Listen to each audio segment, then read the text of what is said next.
para a glória de Deus. Amém? E quero abrir contigo essa noite uma palavra que está lá no livro de Romanos, no capítulo 11, versículo 33 em diante.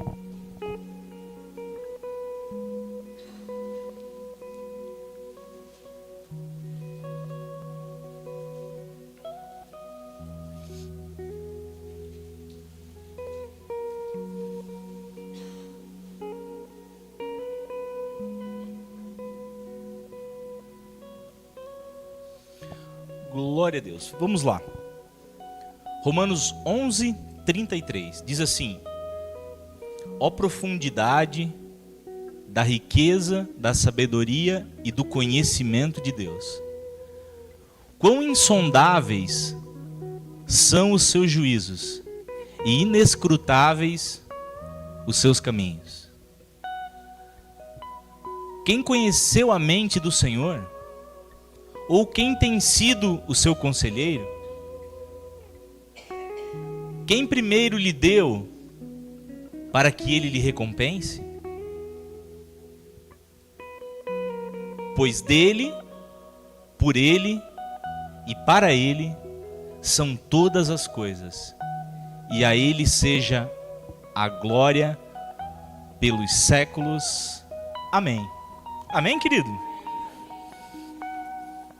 Quero que nesse momento você feche teus olhos, eleve teu pensamento, a tua alma, as tuas intenções diante do trono do Senhor e me acompanhe em oração.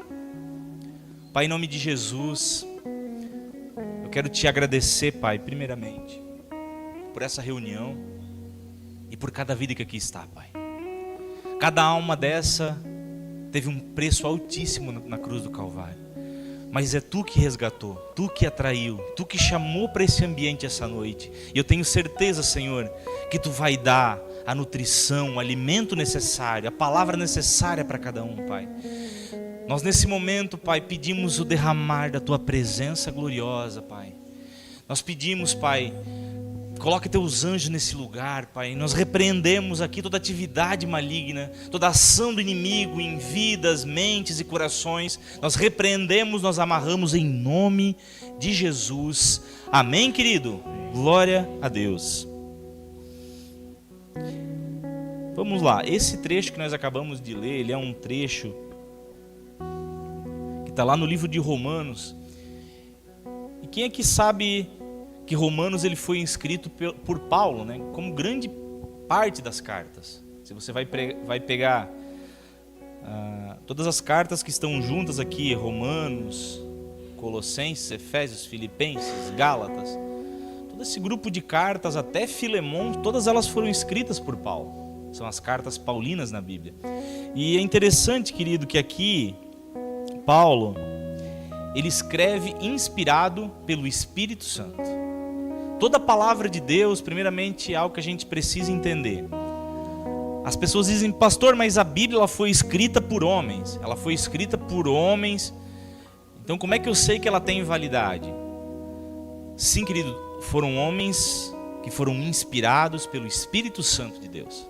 Por isso a palavra aqui ela tem toda a autoridade sobre as nossas vidas. Quando lemos a palavra de Deus escrita na Bíblia, essa palavra tem autoridade sobre as nossas vidas, mas ela também tem poder de nos transformar. Ela tem poder de mudar vidas. Essa palavra, quando ela não é uma simples letra, ela é viva e eficaz. Amém? E aqui é interessante, querido, que Paulo ele era um homem inspirado pelo Espírito Santo, que tinha os olhos espirituais muito abertos. Ele vai relatar que ele, em vida, já havia sido levado ao terceiro céu. Ele havia visto coisas que não era natural de um homem comum ver. E o mais interessante disso é que quanto mais os nossos olhos espirituais se abrem, mais espantados nós ficamos com a glória de Deus. Amém? Se você vê, querido, uma pessoa que ela tem um relacionamento com Deus, ela é uma pessoa adoradora. Ela é uma pessoa que ela glorifica a Deus. Ela é uma pessoa que ela lisonjeia a Deus. Ela é uma pessoa que todos os dias da sua vida ela procura palavras para elogiar a Deus.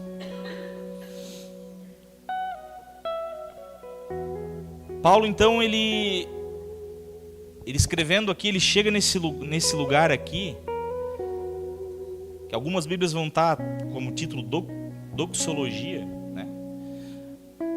Mas que se trata de um hino de louvor a Deus. Um homem que ele tem um relacionamento com Deus, ele começa como meio que naturalmente fluir palavras que engrandecem a Deus, palavras que louvam ao Senhor. É meio que natural, querido. Quem tem um relacionamento com Deus, ele não precisa forçar uma adoração, porque é algo natural. A sua intimidade, o seu relacionamento com Deus leva você a engrandecer o nome dEle, a louvar o nome dEle, a glorificar a Deus. E aqui Paulo ele vai fazer 3 perguntas, querido, que esmagam o nosso orgulho e engrandecem a Deus. 3 perguntas que tocam de frente na gente. A primeira, ele vai perguntar: quem conheceu a mente do Senhor? Ele vai dizer: alguém aqui se acha inteligente? Alguém aqui se acha sábio? Alguém aqui se acha entendido? Queridos, nós não temos nem condição de entender a mente de Deus, de alcançar o pensamento de Deus, tão grande que é. Sabe, querido, Deus ele ministrou o Espírito Santo em nossas vidas, porque nós não seríamos nem capazes de compreender a grandeza e a dimensão de Deus. Mas por isso, querido, que o Espírito Santo ele ministra em nós. O Espírito de Deus em nossas vidas, ele nos dá a capacidade de crer, de entender e de viver coisas que nós nem compreendemos muitas vezes. A nossa inteligência ela é limitada. Querido, por mais que você entenda de um assunto, eu tenho certeza que tem alguém que entende mais que você. Por mais que você se ache expert em algo, tem alguém que sabe mais que você. E ainda assim, o mais inteligente dos homens, o mais esperto dos homens, ele não chega nem perto do conhecimento de Deus. Porque até hoje, querido, tanto cientistas físicos, eles estão tentando descobrir a obra do Senhor, desvendar ela, né? E quanto mais eles pesquisam, mais eles veem o quão grandioso, quão complexo e quão maravilhoso é a criação de Deus. Sim, querido, porque a Bíblia fala que Deus ele criou todas as coisas e tudo que ele criou é bom. Amém? A criação de Deus é boa, ele criou todas as coisas boas. Mas a Bíblia vai falar que o que levou você olhar para o mundo e para as coisas e enxergar maldade? É o pecado do homem que entrou na humanidade. Mas através de Cristo Jesus, através do seu sangue, ele comprou gente de todos os povos, tribos, línguas e nação. Ele comprou com o seu sangue. Então, querido, nós fomos comprados por Cristo para viver uma eternidade com Ele. Amém? A segunda pergunta que vai falar: quem foi o seu conselheiro, querido? Sabe, muitas vezes nós queremos ser conselheiro de Deus, não é verdade? A gente vai fazer uma oração e a gente diz: Deus, eu vou te explicar como é que funciona. Faz assim, que vai dar certo. Queridos, quem somos nós? Quem somos nós para dizer a Deus o que fazer, o que deixar de fazer? A Bíblia vai falar, então, Deus ele não precisa da nossa ajuda nem do nosso palpite. Amém? Você já viu Deus, para fazer alguma coisa, ele vai perguntar, ele diz: não, mas espera, eu vou perguntar primeiro para o pastor Maurício, né? Ele deve saber. Não, querido, Deus ele sabe todas as coisas, ele não precisa do nosso conselho. Então, muitas vezes a gente não descansa porque a gente quer direcionar Deus como fazer. A gente ora e diz: Deus, tem que ser assim. Aí Deus fala: não, meu filho, não, assim não. Não, Deus, mas tem que ser. E a gente teima naquilo que Deus já disse pra gente que não é. Então, querido, como é que a gente vai vencer? Não tem como. Por isso nós precisamos entender esse lugar de submissão, esse lugar de humildade perante a grandiosidade de Deus, perante a sua sabedoria, perante o seu conhecimento. E o terceiro ponto, querido, e esse aqui é de lavar. Quem lhe deu alguma coisa para que ele lhe pague? Que forte isso aqui. E muitas vezes a nossa oração está assim. A gente está cobrando de Deus algo. Olha, Deus. Não, querido, Deus ele não deve nada para mim. Deus ele não deve nada para você. Deus ele não deve nada para ninguém. Você não deu algo para ele, para que ele retribua. Isso é um princípio que se aplica nos dízimos e nas ofertas. Tem tantas pessoas com entendimento errado, que barganham com Deus, que dizem, olha Deus, eu vou dar o dízimo aqui, mas eu quero isso. Você já está errado. Deus, eu vou ofertar uma quantia X, mas... Não, você está errado. Quando nós dizimamos e ofertamos, nós fazemos isso com o coração grato, não por aquilo que Ele vai nos dar, mas por aquilo que Ele já nos deu. Pela graça que já alcançamos, querido, pela saúde que você tem, porque essa manhã você se levantou com saúde, você pôde pegar uma pá, uma enxada, um volante, eu não sei qual é o seu trabalho, mas você com saúde desempenhou a tua atividade. Então, essa vitalidade vem de Deus, querido. E nós precisamos entender isso e ter um coração alegre, dizer, Senhor, obrigado. Tem pessoas hoje que estão querendo trabalhar, mas eles estão numa UTI. Tem pessoas hoje, Senhor, que estão querendo fazer o que eu estou fazendo, mas eles não podem. Eu já preguei sobre isso, querido, mas o teu pior dia é o sonho de alguém nessa terra. Ah, pastor, verdade, meu irmão, pega um deficiente visual. Ele queria estar no teu pior dia, mas poder enxergar um dia todo. E muitas vezes a gente começa a cobrar de Deus, Deus, mas as coisas não estão do jeito que eu quero.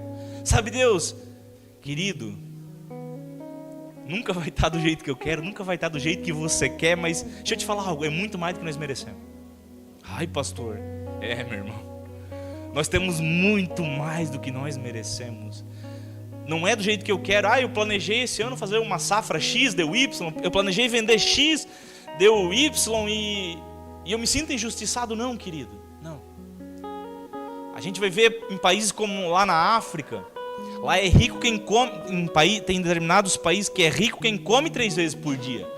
E eles, querido, quando é hora da oferta, eles vão lá, dançando, agradecendo a Deus, levar a sua oferta de gratidão. O mais pobre entre nós é o mais bem sucedido lá. E eles estão com o coração alegre. Então, querido, não se trata muitas vezes daquilo que temos, daquilo que recebemos, mas de como a gente olha para isso.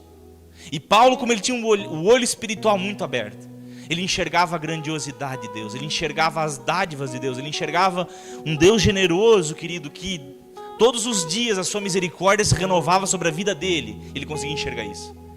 E conseguia enxergar num copo de água a graça de Deus, querido, porque tem lugares que não tem mais água. A gente abre uma torneira e já nem sabe mais o valor que tem isso. Parece uma pregação vazia, mas, querido, o ouro é muito valioso, né? Não é verdade? Mas se na tua torneira corresse ouro líquido, na tua caixa de água tivesse ouro líquido e não tivesse água, você pedir rapidinho para voltar até a água. Nós não valorizamos muitas vezes, querido, coisas pequenas, mas que são preciosas, e isso é incrível. Então, a ansiedade moderna, querido, ela nasce exatamente das pessoas tentando ser conselheiras de Deus e achando que Deus deve uma vida fácil para todo mundo. Querido, falar uma mentira para nós que a gente vai viver, não, eu preciso viver até 100 anos. Não, querido. Tem pessoas que partem cedo, tem pessoas que vivem mais. É Deus que sabe o dia da nossa partida. Cada dia é uma graça. Cada dia que eu acordo de manhã, a misericórdia dele se renovou, mas não tem nenhuma garantia que eu vou deitar à noite, querido. Amém? Ai, pastor. Não, querido, é para que a gente aprenda a agradecer. A gente foi criado numa cultura que não, Deus ele me deve 90 anos de vida. Deus me deve... Não, ele não te deve, meu irmão. Todo dia é um presente dele. E nós devemos ser gratos por isso. Glória a Deus. Então, querido, o apóstolo Paulo, ele convida a gente a abandonar alguns lugares que a gente está, para que a gente possa viver esse lugar mais próximo de Deus. A Bíblia fala um princípio muito importante. Ela fala que Deus, ele resiste ao soberbo, mas ele concede graça ao humilde. Se tem algo, querido, que nos afasta de Deus, você pode estar cumprindo todos os mandamentos bonitinho, você pode cumprir a risca, mas se o seu coração ele for soberbo, se o seu coração ele for altivo e orgulhoso, não tem como, você vai estar afastado de Deus, porque Deus ele resiste ao soberbo.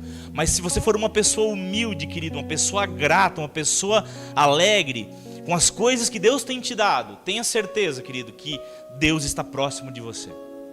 Amém? E ele então vai dar 3 dimensões, é muito rápido. É lá no versículo 35, se não me engano, Romanos 11, 35. Projeta lá para mim. Não, 36? Isso, 36. Olha só, é muito rápido.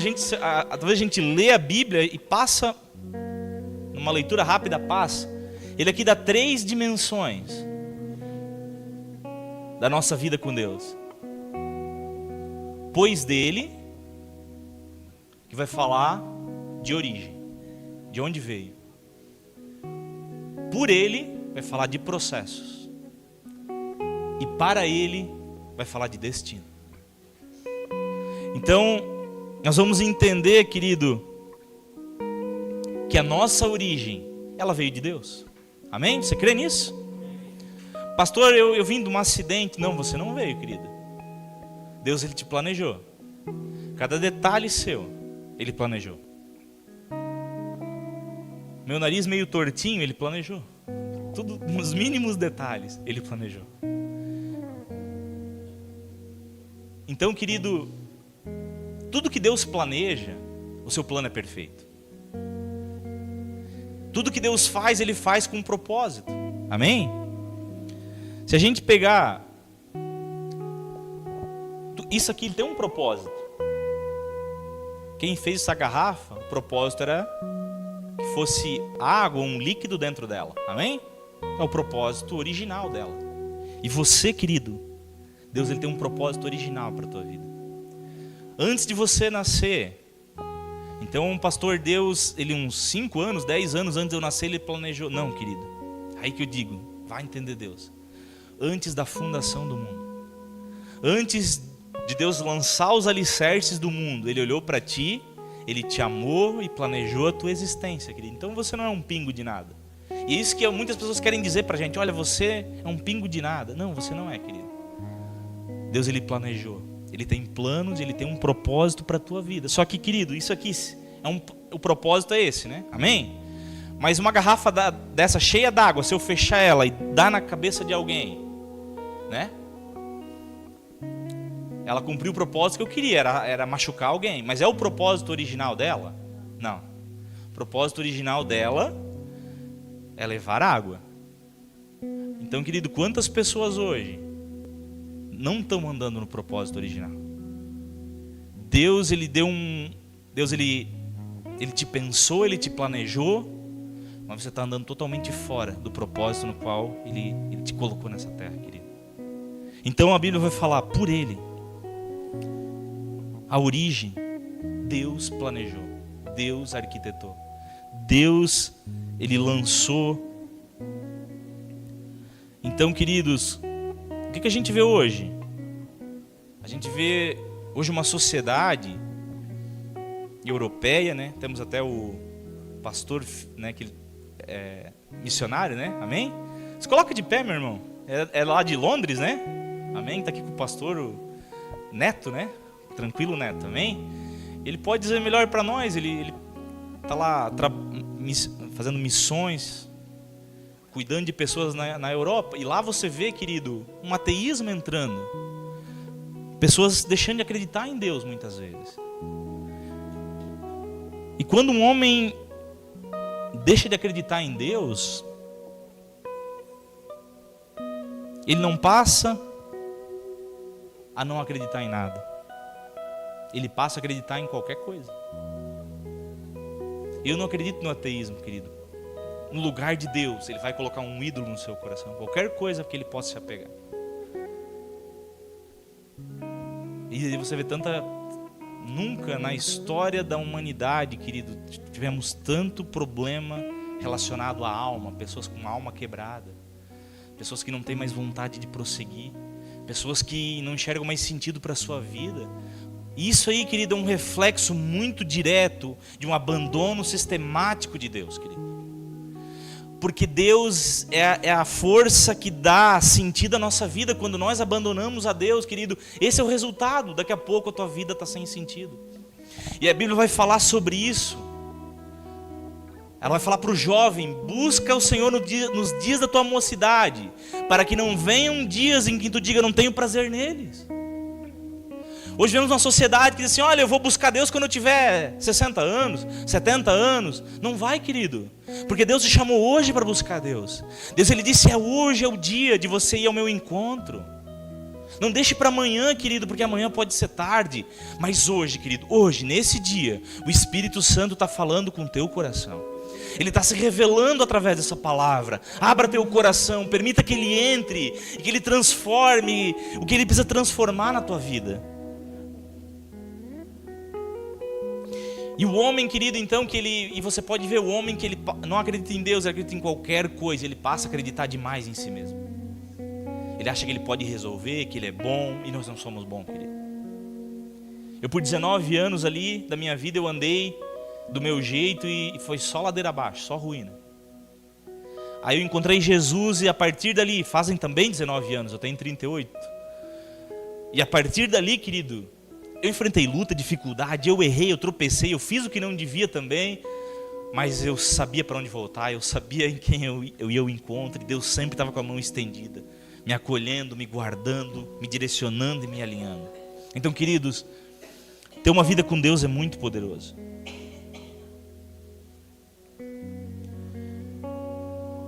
Entenda, querido, que Deus ele tem planos para a tua vida. Você crê nisso? Ele tem. Pastor, e como é que eu sei? Como é que eu vou saber quais são os planos de Deus para a minha vida? Querido, é muito simples. Pergunta para Ele. Ô pastor, como eu pergunto para Ele? Intimidade, querido. Relacionamento nós precisamos cultivar. Nós não podemos ser uma geração que busca Deus quando o problema está na porta. Sabe aquela pessoa que a água está subindo, bateu na bunda, não buscou, bateu no pescoço, não buscou, quando está a pontinha do nariz assim para submergir, vai querer clamar a Deus. Querido, é tarde. Nós precisamos ter uma vida de relacionamento, de intimidade, uma vida na presença do Senhor, querido, porque a Bíblia ela vai nos relatar que Deus, querido, Ele tem prazer em contar os seus segredos para os seus. Deus, Ele não tem segredo com quem é íntimo dele.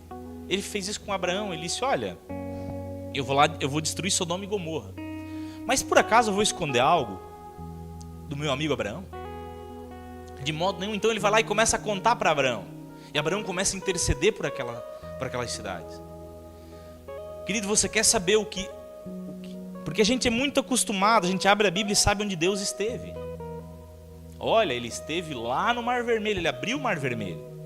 Ele também esteve ali, né, com Elias. Ele desceu, o fogo veio do céu sobre aquele altar e queimou o incenso, lambeu a água, ali Deus esteve. E é muito bom a gente saber, mas querido, de onde Deus está hoje? Essa pergunta que não quer calar. Onde Ele está hoje? O que Ele está fazendo? Onde Ele está se movendo? E a minha oração, eu digo sempre: Deus, não me deixa de fora. Eu quero participar. O que Tu está fazendo hoje nessa cidade, nessa geração, eu quero participar. Querido, que nosso coração arda por isso. Não a gente incluir Deus nos nossos planos, não, a gente saber quais os planos de Deus e ser participante dele, querido. Porque a gente tem esse costume ruim, né? A gente não pergunta para Deus, a gente age compulsivamente e a gente quer inserir Deus. Faz uma bobagem e diz: Deus, agora vem me socorrer. Não, querido. A gente precisa ter um direcionamento dele antes de tomar uma decisão, uma atitude, para que a gente haja assertivamente. Amém? Porque tem um costume no mundo que é assim: é melhor pedir desculpa do que permissão. Isso às vezes contamina a igreja. Eu não vou perguntar para Deus porque vai que Ele diz não para mim, né? Então eu vou fazer como dá, depois a gente conserta. Não, querido, não. Se Deus Ele diz não para ti, querido, a coisa mais inteligente que você tem a fazer é respeitar o não de Deus. Então o não é não, o sim é sim. Se você fizer isso, você vai bem. Quantas pessoas, querido, que vão conversar com o pastor, pedir uma orientação só para fazer exatamente o contrário? Meu irmão, então não vem. Então, meu irmão, você quer fazer o que você quer fazer? Faz de uma vez. Mas aprenda a ouvir a voz de Deus e dizer, sim, Senhor, eu vou obedecer. Amém?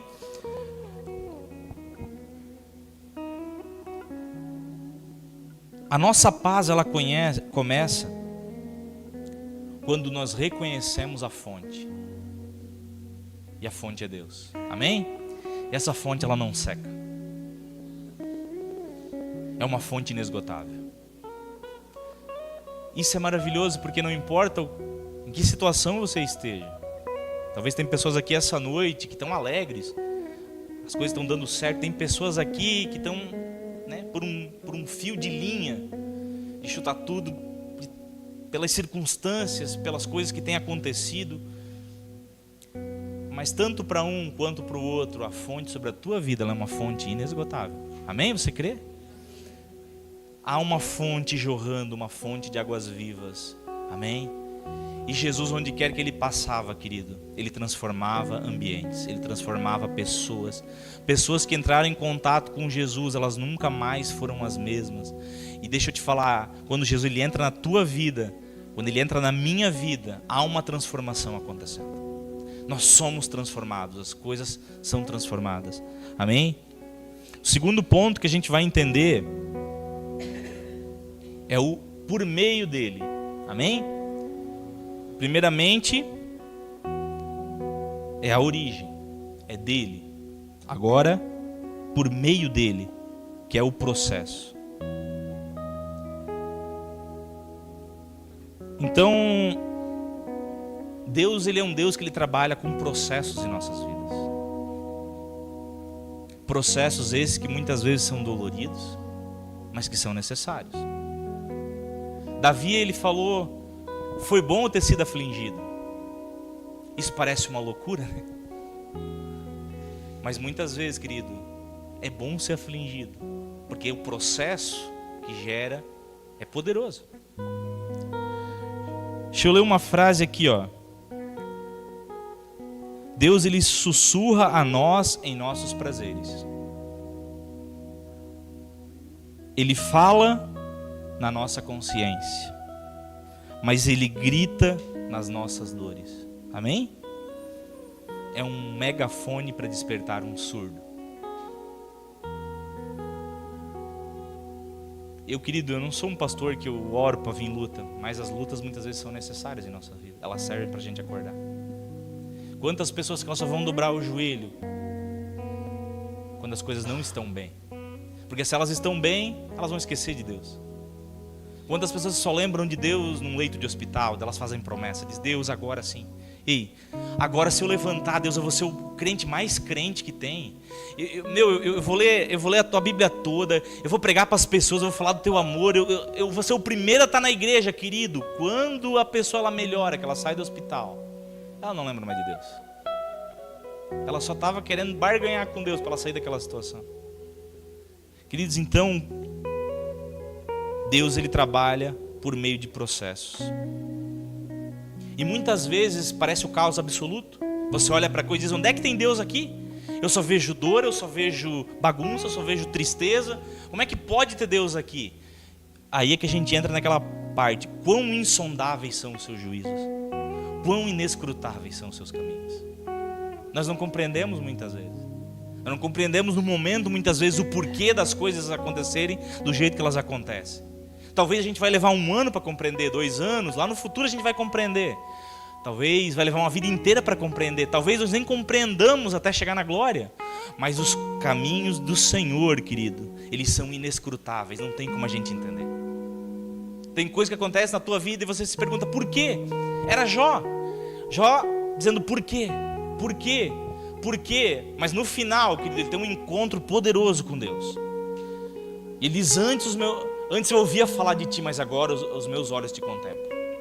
Antes eu tinha um nível de relacionamento contigo, mas agora eu me aproximei completamente de ti.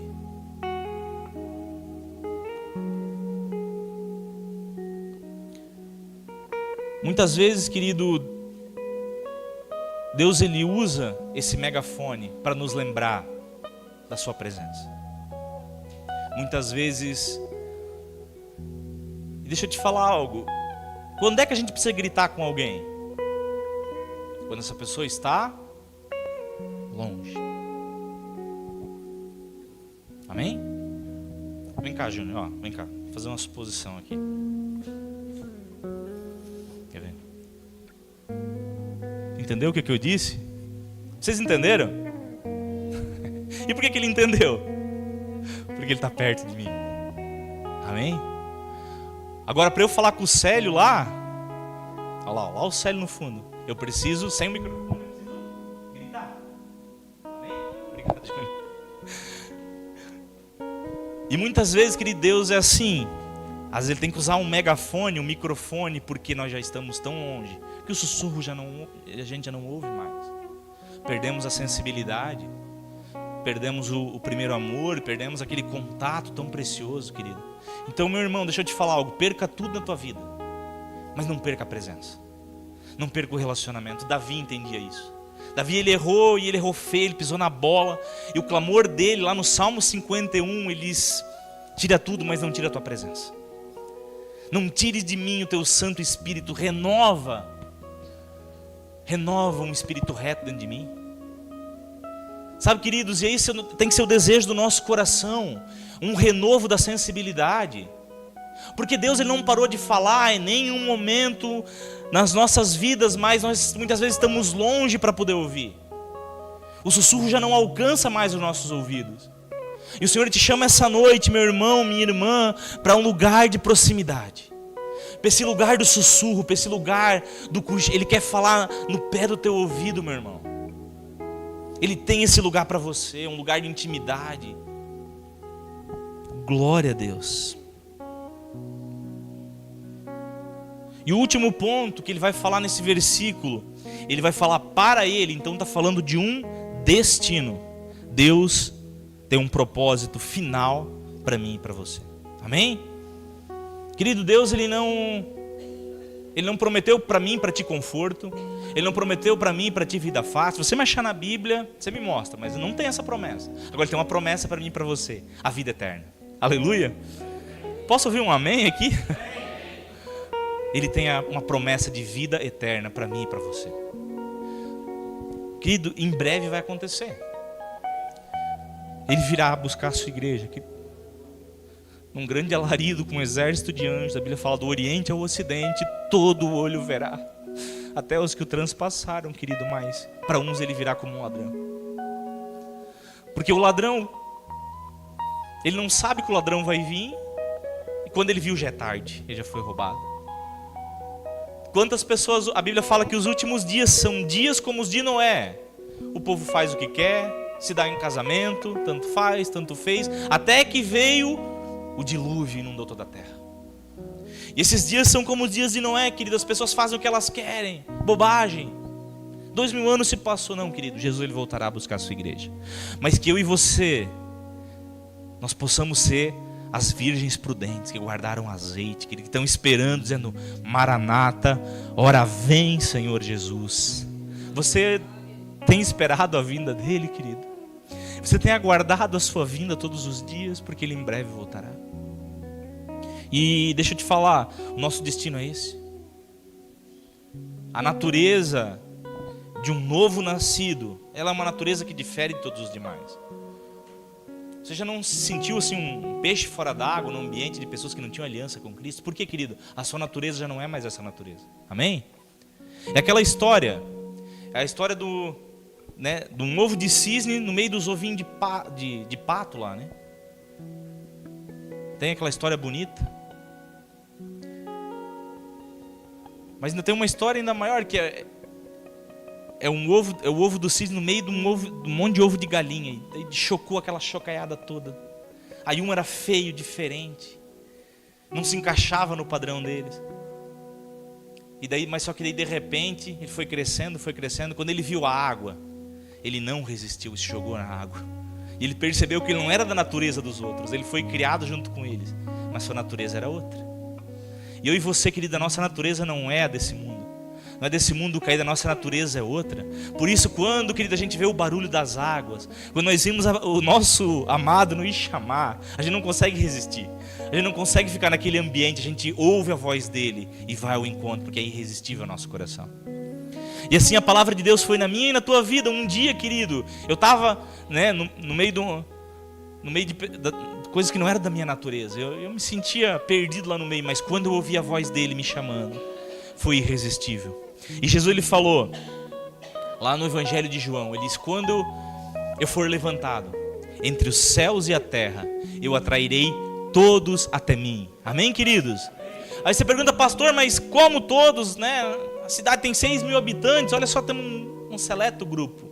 Todos os eleitos, meu irmão, você foi eleito, né? E por isso você está aqui essa noite. Ele chamou todos aquele que de antemão predestinou, ou seja, antes da criação do mundo, Deus já te escolheu, Deus já te amou. Ele já preparou o teu coração com uma nova natureza, para que quando o chamado acontecesse, você não resistisse, você dissesse: eu quero, Senhor, eu quero te aceitar, Jesus, como o meu único, suficiente Salvador. Isso é poderoso, querido.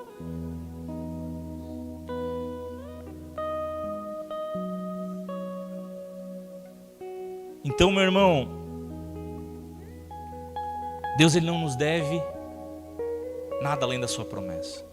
Mas eu não queria nada, querido, além do que ele já me prometeu. Eu oro pela tua vida financeira, meu irmão. Eu oro pela tua prosperidade. Mas se eu te falar, na minha vida, já faz tempo que eu não orei mais por dinheiro, por prosperidade. A Bíblia fala que as bênçãos, elas vão nos alcançar. Eu não preciso ficar correndo atrás dela, meu irmão. Mas olha só a chave disso aqui. Você consegue alcançar algo parado? Consegue, meu irmão? Não, né? Teoricamente, você vai, alguém andando na frente, você vai mais rápido para alcançar essa pessoa. Ela já está andando e você alcança ela. Amém? Então isso nos fala uma coisa: para que essa bênção me alcance, eu preciso estar em movimento. O Senhor, ele nos chama, querido, essa noite. Você quer que a bênção venha sobre a tua vida? Aprenda a abençoar os outros. Aprenda a ser instrumento de Deus na vida dos outros. Aprenda a orar pelos outros, querido. Quando você ora por alguém, Deus, ele começa a gerar cuidado na tua vida, na tua casa, nos teus negócios, meu irmão.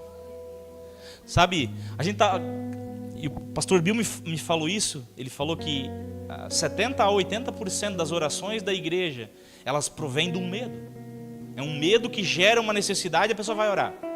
Bateu uma dor aqui, agora eu vou orar, porque estou com medo de morrer. Agora, estou com medo de não pagar os boletos, estou com medo do fumo ir mal. E tudo vem do medo, querido, quando a nossa oração não deveria ser assim. E esse ano nós estamos falando sobre o caminho da maturidade. Nós precisamos amadurecer nas nossas orações, querido. Faz o seguinte, descansa, querido. Descansa. Faz isso, descansa. Seja um instrumento de Deus para os outros. Diz assim: Deus, da minha casa tu cuida. Dos meus filhos tu cuida. Eu entrego nas tuas mãos. E descansa, meu irmão. E vai fazer a obra de Deus e ele vai cuidar de tudo na tua vida.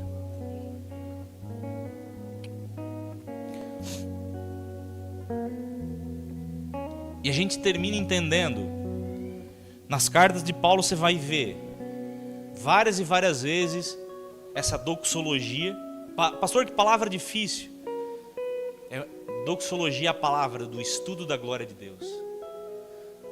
E você vai encontrar Romanos 8:32 várias vezes. Um homem com o coração tão transbordante, que transbordava nas palavras, transbordava nas atitudes. Um homem que dizia: que diremos, pois, acerca dessas coisas? Se Deus é por nós, quem será contra nós? Aquele que nem mesmo seu filho poupou, também não dará consigo todas as outras coisas? Querido, o coração dele transbordava de uma alegria. E você vai olhar para a vida de Paulo. É porque Deus havia dado mansões para ele? Não, querido. Esse homem, se ele embarcava num navio, esse navio não chegava. Você dizia: meu Deus, mas que homem azarado. Tudo que ele... né? O navio naufragou. Quando ele chegou naquele lugar, ele foi sentar na fogueira, uma cobra morde ele. Parece que o azar estava com... Querido, mas em tudo Deus o guardava. Amém? E o coração dele transbordava de alegria. Em todas essas coisas. A nossa reação, querido, quando a gente começa a olhar para Deus, enxergar a sua glória, é uma reação inevitável, a de adoração. Sabe, querido, por que que o diabo ele tem vencido muitas batalhas na nossa vida, contra a nossa vida? Porque a nossa reação perante aquilo que se levanta é uma reação errada. Porque nós reagimos, querido, com reclamação. Porque muitas vezes nós reagimos da maneira errada. Tem aqueles louvorzinhos antigos de assim, eu vou passando pela porta dando glória a Deus. É assim que tem que ser, meu irmão. Passa dando glória a Deus, passa glorificando, passa exaltando o nome dEle, porque a adoração ela te protege, a adoração ela te recompensa. Adore a Deus, querido, quando está tudo bem, mas adore a Ele, porque aí sim, querido, é a verdadeira adoração. É quando você está quebrado, quando você não tem, você adora Ele e diz, Deus, Tu és bom. Às vezes você não tem, mas você está quebrado financeiramente, você está doente, você está, né, arroz de terceira, de quinta. Mas ali você enxerga a bondade de Deus. Você diz, Deus, Tu és bom. Deus, Tu é maravilhoso. Deus, meu coração se alegra na Tua graça. Ali, querido, que está o verdadeiro louvor. Aleluia. Indo para o campo prático. Será que eu e você, nós temos vivido dessa maneira?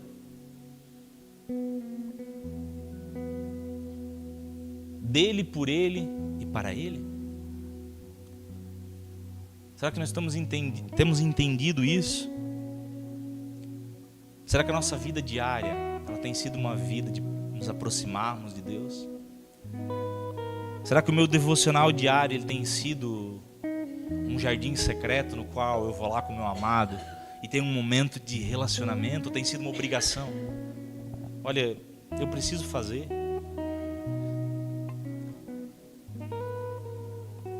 Porque, querido, a gente começa na carne, sim. Eu digo, tem vezes que você não tem vontade de vir no culto, mas você, pela disciplina, você vem. E está certo. Não precisa esperar a vontade de vir para você vir num culto. Você precisa vir. Mas, querido, não é normal você ficar um ano inteiro sem vontade de vir para o culto. Precisa terminar no Espírito. Você pode começar a fazer um devocional na carne, não tendo vontade de fazer, mas é impossível, meu irmão, que com o tempo isso não se torne um prazer na tua vida. Que você já não conta as horas para estar com o teu amado naquele lugar. E isso faz toda a diferença. Faz a diferença de um coração obrigado ou um coração rendido.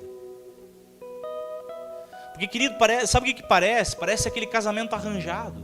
Não tinha antigamente o casamento arranjado, que o cara era obrigado a casar com tal pessoa, daí a pessoa era obrigada a viver a vida inteira porque ela não teve opções. Querido, tem gente que está com Deus assim. Diz, fazer o quê, né?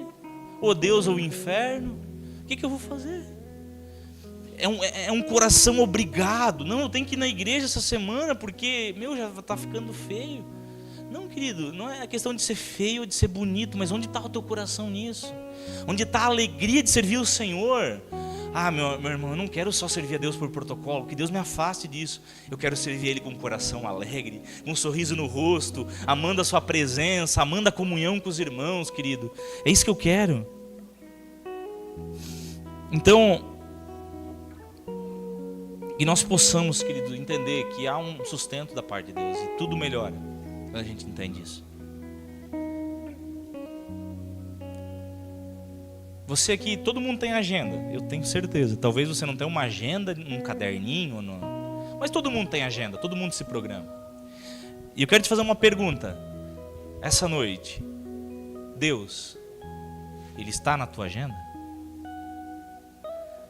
Ele está na tua agenda, Deus, querido? Porque a gente bota tudo, talvez menos Deus. Olha, minha rotina ela começa aqui, termina o dia e não teve espaço para Deus.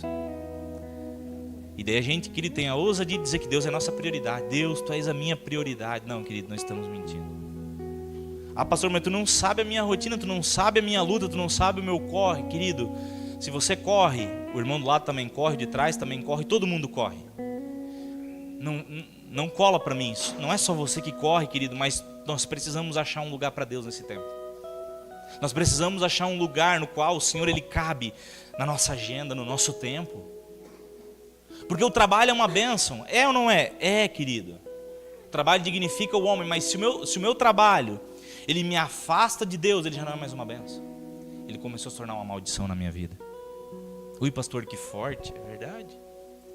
Tem quantas pessoas, querido, que se afastaram da igreja porque receberam propostas que dobrou o salário, triplicou o salário, mas isso envolvia um tempo no qual eles não tinham mais para Deus, não tinham mais tempo para sua esposa, não tinham mais tempo para seus filhos, e eles ficaram muito ricos, mas perderam o que tinha realmente valor, a sua casa, um relacionamento com Deus. E daí, querido? Glória a Deus. E para a gente finalizar, eu vou finalizar com mais perguntas. Em que área da nossa vida, eu e você, nós estamos tentando ser conselheiro de Deus? Que área que nós estamos tentando dizer para Deus o que Ele deve fazer? E nessa noite, querido, nós precisamos parar com isso. Nós precisamos entregar.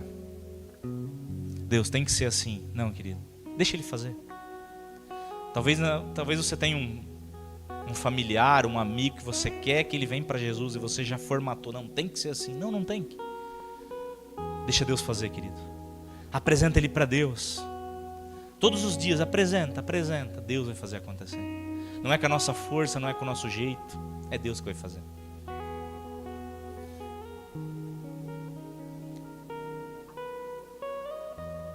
E amanhã de manhã, querido, quando você acordar, que nós possamos, eu e você, quando nós acordarmos, nós possamos enxergar o dia de uma maneira diferente. Amém? Que nós não venhamos a dizer, amanhã é domingo, mas tudo bem. Vamos passar para segunda. Amém? Você não vem acordar segunda-feira e dizer, meu Deus, mais uma semana. Meu Deus, como é que eu vou aturar? Não, querido. Deus, Ele quer que você passe a enxergar de uma maneira diferente. Deus, Ele quer que você comece a enxergar beleza naquilo que você faz. Querido, a vida, se a gente não enxergar sentido, ela não tem. Comece a ver sentido nas coisas que você faz, meu irmão. Comece a olhar e dizer, olha só, você pode trabalhar na roça e amaldiçoar a tua lavoura. Você pode olhar e ver o trabalho pronto e fazer igual a Deus. É bom esse trabalho. Olha que bonito, olha que caprichado, olha que belo. E você ter prazer no trabalho das tuas mãos. Né? Fui no Jaice, na Cleia, na plantação de pitaia. Que bonito, né, meu irmão? Tu olhar aquela... É um cinema ver aquela plantação assim. E Deus, querido, olha só, Deus ele nos mostra como faz, porque ele trabalhou o primeiro dia, e ao final o que Ele diz? Ele viu que a sua obra era boa, Ele contemplou. Amém? Então, querido, que você possa olhar, na segunda-feira eu vou dizer, hoje meu dia vai ser abençoado. Hoje, Deus, não importa quem Satanás mandar ao meu encontro, eu vou passar pela prova dando glória a Deus. Eu vou vencer tudo que se levantar, em nome de Jesus. E você vai, querido, vai com um sorriso no rosto, que as pessoas vão dizer, o que aconteceu com essa pessoa? Querida, isso que nós precisamos ser luz, meu irmão. Nós precisamos ser luz.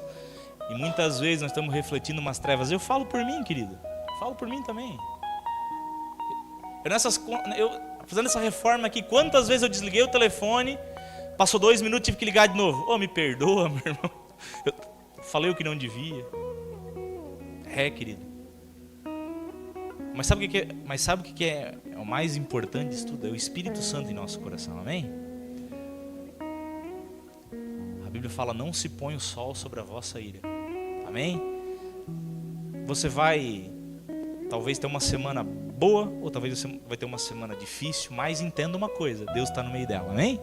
E se Ele está, vai dar tudo certo. Você pode crer, você pode confiar. Eu não sei o que você precisa vencer nessa semana, mas Deus já te deu a vitória em nome de Jesus. Amém? Se coloque de pé.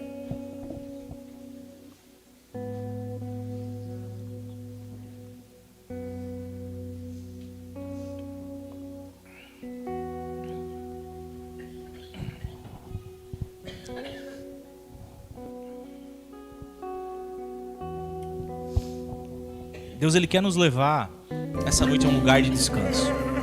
Amém? E o descanso que a Bíblia nos promete, querido, não é o descanso do travesseiro. Se você trabalha 10 horas num dia, você pega um travesseiro e dorme outras 10, você acorda zero bala, zeradinho. Mas o descanso que a Bíblia nos promete é o descanso da nossa alma, que Jesus nos promete. É você no meio da turbulência, você está descansando. Amém? Eu já contei essa história aqui, mas John Wesley, ele dá um testemunho que ele se converteu já sendo pastor. Ele indo num navio da Inglaterra para os Estados Unidos. E nesse navio, ele começou a balançar. Tempestade.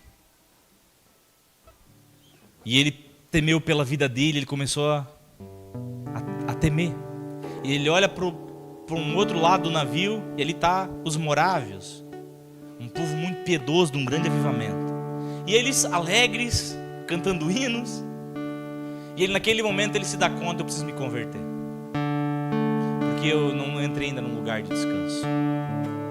Querido, quantas vezes o barco está balançando e nós estamos desesperados. A gente está dizendo, Deus, tu não está vendo?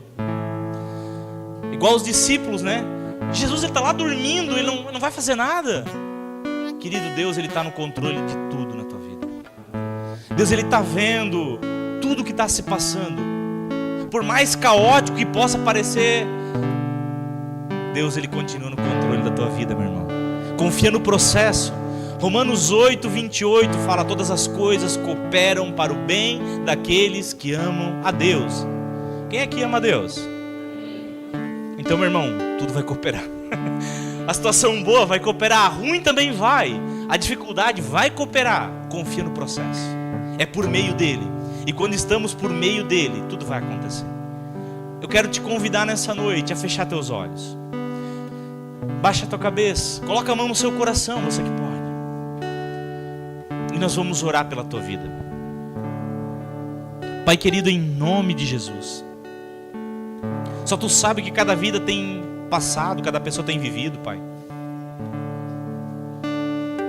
Situações, problemas, dificuldades, Pai. Tem tirado o sono.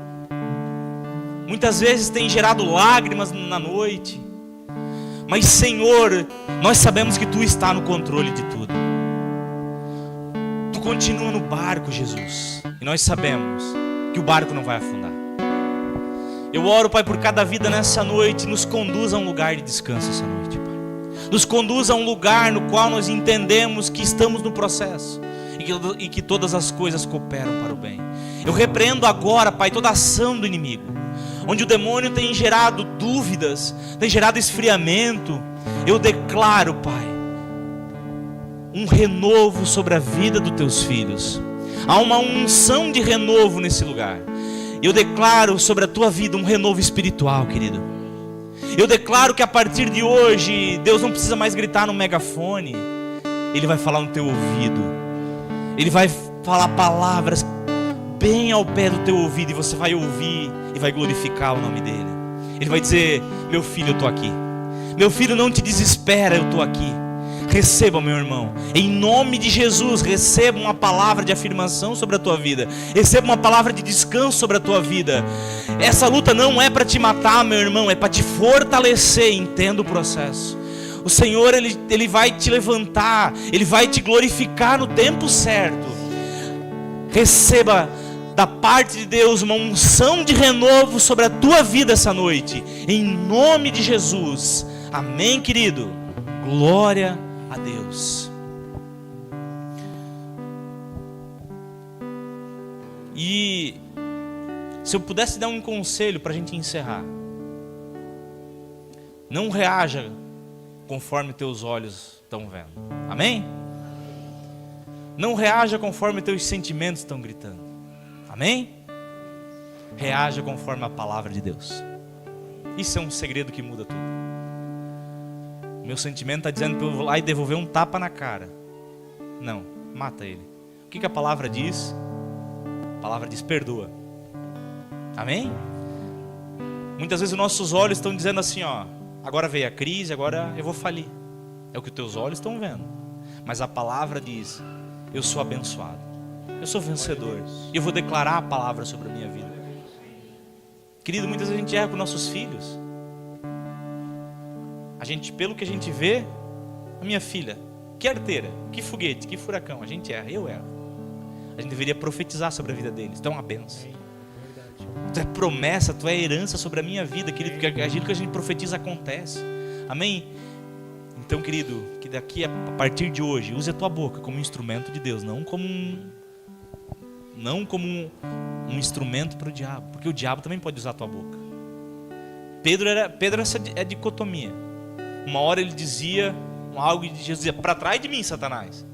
Outra hora ele dizia: não foi carne nem sangue que te revelou isso, Simão, filho de Jonas, mas o Espírito Santo de Deus. Então, querido, a gente pode ser boca de Deus e boca do diabo. Escolha ser boca de Deus, profetize aquilo que os seus olhos não estão vendo, aquilo que o teu sentimento não está gritando, mas aquilo que a palavra de Deus fala. E você é o que a palavra de Deus diz que você é, nada mais e nada menos, meu irmão. Amém? Vamos orar então, encerrando. Quero que você me acompanhe em pensamento. Pai, em nome de Jesus, nós entregamos esse culto, nós entregamos, Pai, cada vida que aqui está diante do teu cuidado, Pai. A tua palavra fala que tu cuida como a menina dos teus olhos. Então cuida de cada um, Pai. Que nós possamos a partir de hoje ser boca e instrumento teu, Pai. Eu despeço cada um em paz, em direção das tuas casas. Amanhã começa uma nova semana, Pai, e com ela novas oportunidades, Pai. Que nós possamos, Pai, nesse capítulo em branco, Pai, fazer coisas que te agradam, Pai. Nos aproximar de Ti, que seja uma semana abençoada, de trabalho, de prosperidade, de bênção sobre os Teus filhos, em nome de Jesus. Se quem crê diz, glória a Deus, querido.